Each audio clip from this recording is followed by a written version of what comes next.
Committee کے ممبران سے شمائدین، ہم نے کہا کہ یہ مسجد بہت بڑی بنیاد ہے، اس کی ضرورت نہیں. ویسے بھی پہلے زمانے میں افراد کم ہوا کرتے تھے کہ اتنی بڑی مسجد کی بنیاد رکھ دی آپ نے، چھوٹی سی مسجد بن جائے یعنی اس کی تیاہی کافی ہے. تو فرمایا کہ مسجد سر ہے، مدرسہ دھڑ ہے. اگر آدمی کا سر چھوٹا ہو تو دولے شاہ کا چوہی لگتا ہے. مشہور ہے دولے شاہ بزرگ ہیں تو ان کے یہاں وہ چھوٹے سارے وہ چوہیا مال کہتے ہیں. واللہ والوں سے حقیقت کیا ہے، انہوں بچے سے پیدا چھوٹا سا دولے شاہ کا چوہی لگتا ہے. تو یہ ہوگا، اللہ بنائے گا دھڑ کے مطابق سر ہو. تو پھر پورے 3 حصوں میں تقسیم کیا اس پورے پلاٹ کی، پھر تیسرے حصے میں بنا دیا. یہ تینوں برابر برابر ہے. 130 فٹ وہ ہے، 130 فٹ یہ، 130 فٹ بالکل یہ بیچ میں. پھر بڑا مجاہدہ رہا ان پر مسجد کے بارے میں.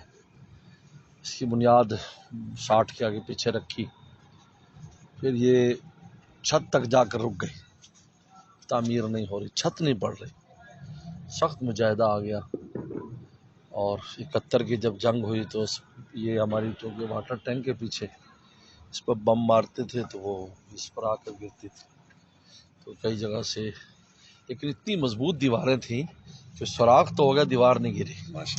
سوراخ ہو گیا باقاعدہ، جو آتا تھا راکٹ سا، لیکن گری نہیں دیوار، قدر مضبوط تھی. تو اس کے بعد پھر یہ 20 سال گزر. اس دوران شروع میں جب نہیں بنی 1-2 سال تک تو والد صاحب بہت زیادہ پریشان ہوئے. تو حضرت جو ہے مولانا عباسی صاحب مدینہ شریف میں، عبدالغفور عباسی صاحب رحمۃ اللہ علیہ، وہ ملتان آئے ہوئے تھے.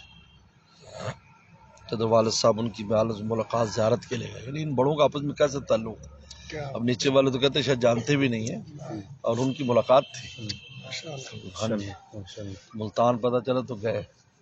بڑی وہ والد صاحب محبت سے ملے تو والد صاحب نے درخواست کی، یہ مسئلہ ہے میری مسجد نہیں بن رہی. تو حضرت نے ایک جملہ کہا کہ اس اپنے وقت پر بنے گی، لا یجر جر جار ولا یدفع دفع دافع. جب وقت نہیں آتا تو کھینچنے والا پہلے نہیں کر سکتا، جب آ جاتا ہے تو اس سے پیچھے نہیں ہٹا سکتا. والد صاحب فرماتے جملہ سنتے ہی مجھے بالکل اطمینان ہو گیا، اور اس کے بعد پھر کبھی غم نہیں ہوا. پھر 1987 میں نے آ کر شروع کی. اندازہ کریں اس 25 سال کے بعد اس کا کام شروع کرایا. اور مجھے یاد ہے، یعنی میں جیسے ابھی آیا رمضان میں تو والد صاحب سے کہا عید آ گئی من کے، تو بیان میں کرتا تھا، نماز والد صاحب پڑھاتے تھے. تو اور قاری عبدالغفور صاحب مرحوم، قاری بارک اللہ والد صاحب وہ بھی بیان کرتے تھے. تو میں نے کہا کہ جی ہم یہاں تعمیر کے لیے اپیل کریں گے. تو کچھ اینٹیں میں نے یہاں ڈلوا دی. تو وہ ناراض ہوئی، یہ کیا عید کا وقت ہے تم نے اینٹ کا ڈھیر لگا دیا. میں کہ وہ لوگوں کا مزاج ہے کہ جب کام شروع ہونے کے کوئی آثار ہوں تو پھر بہت سے لوگ امداد کرتے ہیں، ورنہ وہ روک کر رکھتے ہیں. تو اچھا، پھر میں نے اس میں اپیل کی سب سے پہلے کہ یہ مسجد ہے، دیکھو اللہ کا گھر ہے، اب لوگ ہمت کرو. خیر، اور اپیل میں تو لوگوں تک بات پہنچانی ہوتی، سنت بھی یہی ہے، باقی تو اللہ تعالیٰ کی ذات کرنے والے.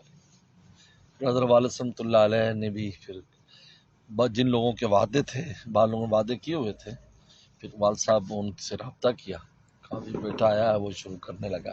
اسی سال اس کا کام شروع ہو گیا 87 میں. تو اس کے ایک حصے کی چھت پڑ گئی، پھر 2 اس طرح یہ چھت اس کی باری باری یعنی پڑی. کافی عرصے بعد اس کا فرش لگا. پھر دروازے نہیں تھے، کئی سال یہاں پر وہ چیخے لٹکا کر ہم نماز وغیرہ پڑھتے رہے. تو قاری عبدالغفور صاحب پھر یہ بن گئی ماشاء اللہ. تو والد صاحب نے یہاں نمازیں پڑھی. کہتے میری تمنا تھی اس کی چھت کے نیچے نماز پڑھوں. میرے جمعے کا بیان کو بہت پسند فرماتے تھے، اور سب سے پہلے مسجد میں آ کر بیٹھ جاتے اور ممبر کے پاس. مجھے بڑی شرم آتی تھی، لیکن غور سے میری بات سنتے تھے اور فرمایا کرتے تھے کہ تم اچھی بات کرتا ہے، جمعہ ناغہ نہ کیا کرے. میں جمعہ ناغے سے بہت اعتراض کرتا ہوں. تم اچھی بات کرتا ہے، لوگوں کو فائدہ ہوتا ہے، جمعہ ناغہ نہ کیا کرے، یہ فرمایا. تو پھر یہ الحمدللہ وہ تو قاری عبدالغفور صاحب رحمۃ اللہ علیہ والد صاحب سے کہا کرتے تھے مسجد کو امام کا انتظار تھا مولانا، امام آیا تو بن گیا۔ تو پھر یہاں پھر میں الحمدللہ پھر جتنے عرصہ میں پھر والد صاحب نے کہا تم امامت کراؤ، میں نے حضرت والد صاحب رحمۃ اللہ علیہ سے عرض کیا کہ امامت مشکل کام، پابندی بہت ہے، اور میرا مزاج بھاگ دوڑ والا تھا، جیسے ادھر جا ادھر جا بیان، اور اپنا نماز پڑھے گا دوسرے کو پڑھائے گا بس پھر میں امام بن گیا، یعنی امامت میرے سال لگ گئی۔ وہ وقت آج کا وقت ہے، ابھی تو تھوڑی معذوری سی آ گئی، ورنہ میں نماز ہی پڑھاتا ہوں اور اعزازی ہی امام رہا۔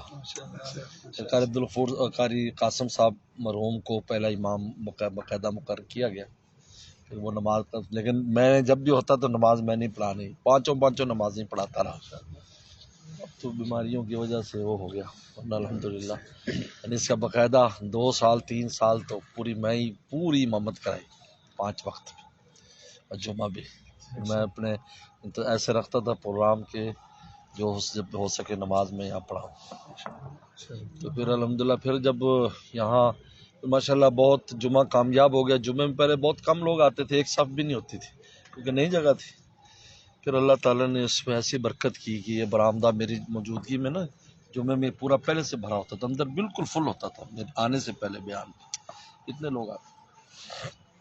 تو پھر جامع مسجد کا تقاضا آ گیا، مولانا قطب الدین صاحب رحمۃ اللہ علیہ کے انتقال ہو، تو میں نے دیکھا کہ یہاں پر یعنی قاری قاسم صاحب نے دیکھا کہ آپ یہاں پر ہیں اور جو ہے نا وہ پہلے جو لباس اتار کر ایک چادر پہن رہے ہیں اور نیا لباس پہن رہے ہیں یہاں پر، تو پھر انہوں نے کہا کہ آپ وہاں چلے جائیں جامع مسجد میں۔ میرا بالکل دل نہیں چاہتا تھا چھوڑنے کو، کیونکہ میں نے بڑی محنت کی تھی یہاں پر، اور اب یہ سمجھیں کہ اس سال 10-12 سال ہو چکے تھے یہاں محنت، اور خوب لوگوں کا حلقہ ہو گیا تھا، مسجد سے جڑ گیا تھا، ختم خواجگان بھی ہوتا تھا یہاں، چائے بھی چلتی تھی۔